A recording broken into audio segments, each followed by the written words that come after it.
እንዴት ነው መሰለህ 1.5 ከገባ በዚህ ቀጣይ ሳምንት አንድ ሳምንት ውስጥ 1 ሚሊዮን ብር ልሰጥህ፣ አይ ካልገባህ ግን 500,000 ብሩን ልታጣ። ያው እኔ አይደል መጀመሪያም ይሄን ሐሳብ ያመጣሁልህ። አሁን እኮ ልንገርህ ግን ይቅር ሐሳቡ አመንጭም እኮ ነኝ። አሁን ልንገርህ ታሪኩን። ናሁም አጋጣሚ እኔ አዳማ እየሄድኩ የሆነ የሚፈልገው ነገር ነበረ፣ መግዛት የሚፈልገው ነገር ስለነበረ ያው እንደ ጓደኛ አማከረኝ። ናሁም የስንት ፎሎወር ደረስክ ስለው አይ ኦልሞስት 600,000 አለኝ። እንዴ እስካሁን 1 ሚሊዮን አልገባህም ስለው አልገባሁም ማለት በቃ ቻሌንጅ አለውና እኔ አዳማ ላይ ፊንቴክ ኢንቨስትመንት ብራንች ስለከፈተ ያንን ብራንች 500,000 ብር ይሰጣል። በዚህ አንድ ወር ውስጥ 1 ሚሊዮን ከገባ 500,000 ብር እና ፎሎወርስ አልኩት። በቃ ጥሩ ነው ልሞክር። እኔ እኮ ታውቀኛለህ መንሱር፣ መጥፎ ነገር አልሰራም። ሶሻል ሚዲያ ላይ ሰው ይወደኛል፣ በእርግጠኝነትም ደግሞ ያስገባኛል አለኝ። አይገርምም? እኔ በጣም ኮንፊደንሱ ነው ደስ ያለኝ ያን ቀን። ከዛ እሺ ብለን ጎ ሄድ አልኩት። ቪዲዮ ሰርቼ ማስረጃ ፈልጋለሁ ሲለኝ ቪዲዮ ሰርቼ ላኩለት። አሁን ግን ዘሴም ስቶሪ 1.5 የምትገባ ከሆነ 1 ሚሊዮን ብር ካልገባህ ግን 500,000 ብሩንም አታገኘውም። ከሁለት አንዱ ምረጥና መንሱሬ እኔ እንዳልኩ ነው። እኔ የምፈልገው 500,000 ብሩ ነው። ችግር የለም ይቅርብኝ፣ 1.5 ይቅርብኝ። ቀስ እያለ ሰው እያየኝ ፎሎ ያደርገኛል። ችግር የለም። አሁን 1 ሚሊዮን ልገባ ስለሆነ ዛሬ አዳሩን እስከ ነገ 500,000 ብሩን ስጠኝ። ከዛ 500,000 ብሩን ከሰጠኝ በኋላ ስለ ሚሊዮንስ ደግሞ አስባለሁ። አሁን እኮ ነገር እኔ አሁን 1 ሚሊዮን ብር ብትሰጠኝ ማለት ነው መንሱርዬ፣ በአንዱ አንተ 1 ሚሊዮን ብር ብትሰጠኝ ምን አለ መሰለህ ነገርኩ፣ የሀብታም በሽቶች የሚባሉት ደም ግፊቱ፣ ስኳሩ፣ የምር እግር ምናምን የወገብ በሽታ አልፈልጋቸውም። እነዛ ገብቶሃል አይደል? ስለዚህ 500,000 ብሩን ትሰኝና አዎ እንደዛ ይሻላል የኔ አባት።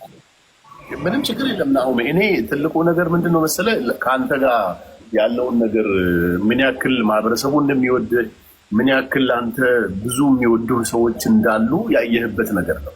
ይኸው ናሆም በነገራችን ላይ ቪዲዮ ውስጥ ገብቼ እያየው ነበረ። በጣም ብዙ ደንሰሃል እኮ ብዙ ነው የደነስከው። 400,000 ብር ግን ለመግባት አንድም ዳንስ አልደነስክም። አይተሃል ግን ቪዲዮዎችን ታውቃቸዋለህ ምን አይነት ቪዲዮ እንደምትሰራ በቃ አየህ አይደለ? ስለዚህ ቀለል ባለ መልኩ አሁን እኔ 400,000 ብርና 400,000 ፎሎወርስ እና 500,000 ብር እንደሰጠሁ ግን እመን ከዚህ በኋላ ብሰክስም እንኳ ሳክስ እንዳታወራ ነግሬሃለሁ። ኧረ መንሱሬ እኔ ብሩ ይግባ እንጂ መንሱሬ ሰክስ እግዚአብሔርን እንዴ እኔ ራሴ ልልሃለሁ። መንሱር የሚቀባው ሽቶ ነው የምለው። መንሱሬ ግን በዚህ አሪፍ አማራጭ ይዤልህ መጥቻለሁ። በደንብ ስማኝ። 2 ጆሮ ሰተህ 2 አይን ሰተህ እሺ። ያው መጀመሪያም ያው ቻሌንጁን በዚህ ሁኔታ ስናደርግ እውነቱን ለመናገር ያንተ 1 ሚሊዮን መግባት ነው ትልቁ ታርጌታችን። ያው ታርጌታችን ተሳክቷል ማለት ነው።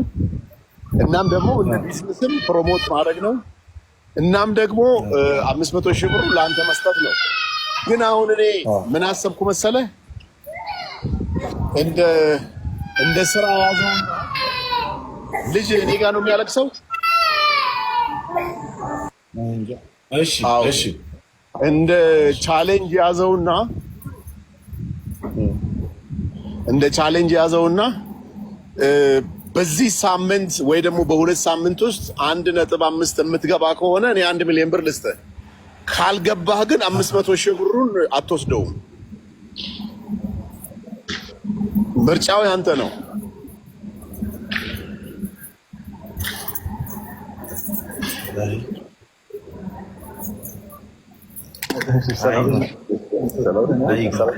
አባቴ ምን ትላለህ? አይ እሱ የቢዝነስ ሰው ስለሆነ ይሄን ነገር በደንብ ይረዳዋል ብዬ አስባለሁ። አይ ብልጥ ልጅ እየበላ ነው የሚያለቅሰው። አባቴ ይኸውልህ ብልጥ ልጅ እየበላ ነው የሚያለቅሰው። ረስተኸው ነው አንተ ራሱ ይሄን አባባል ተናግረዋል። በሆነ እንትን የሆነ ጥያቄ ጠይቀው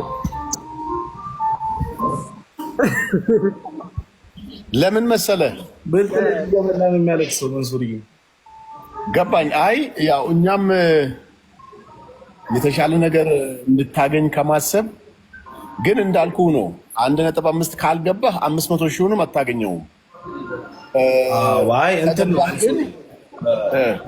እኔ ምን አስባለሁ መሰለህ፣ አንደኛ እናንተም ትጎዳላችሁ። ገባ 500 ሺህ ብር ተጨምሮ እናንተም ስለምትጎዱ አሁን ባለው 500 ሺህ ስጠኝና የቢሊየንስ ኦፍ ብር ትራንዛክሽን ያለው ተቋም ስለሆነ ምንም ችግር የለም። ግን ጀስት እንድታስብበት ነው። አሁን መልስ ቸኩለ መልስ አትስጠኝ።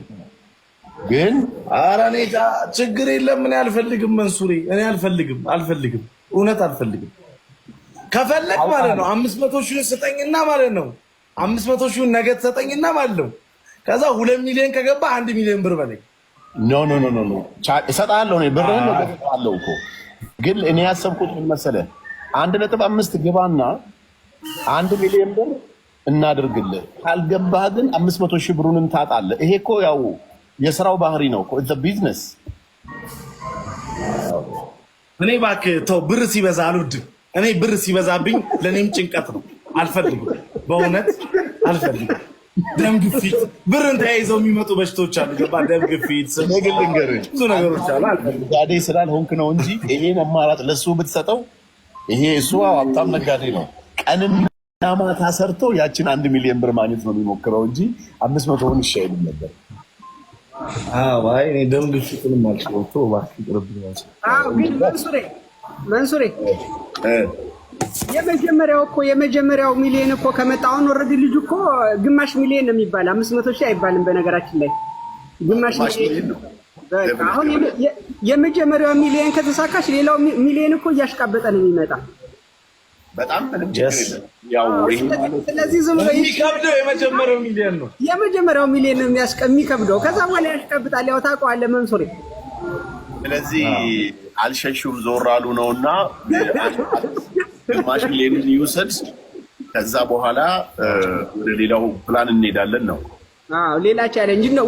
ቢያንስ 1.3 ይግባ በቃ በዚህ 3 ቀን ብቻ 40 ሺህ 50 ሺህ ቀላለች። የመንሱርን ብር በአንድ ወር ውስጥ ነው የተባልኩት። በአንድ ወር ውስጥ ማለት ነው። ስማ ጆከር ማለት የምን በአንድ ወር ውስጥ ነው የተባለው? 1.5 ምንም ችግር የለውም። በዚህ 3 ቀን ውስጥ ይጠብቀን። ብሯን ከተቀበልክ በኋላ ብሯንማ 1 ሚሊዮን ሲገባ እኮ ጆከርዬ ይሄድና ብሬን ነው 40 ሺህ አይደል ይቀራል? 40 ሺህ በቃ ነገ ጠዋት ይገባል እኮ። ነገ ጠዋት እኮ ይገባል። ዛሬ አዳርን ትገባለህ። 40 ሺህ በቃ አዳሬን ይገባለሁ። እኔ ቤት እዚያው 8000 ሰው ፎሎ ያላደረገኝ ፎሎ ያደረገኝ። ግን አሁን ይሄ ሰውዬ አገባም ብሎ አስቡ ነው እንዴ 500 ሺህ ያለ?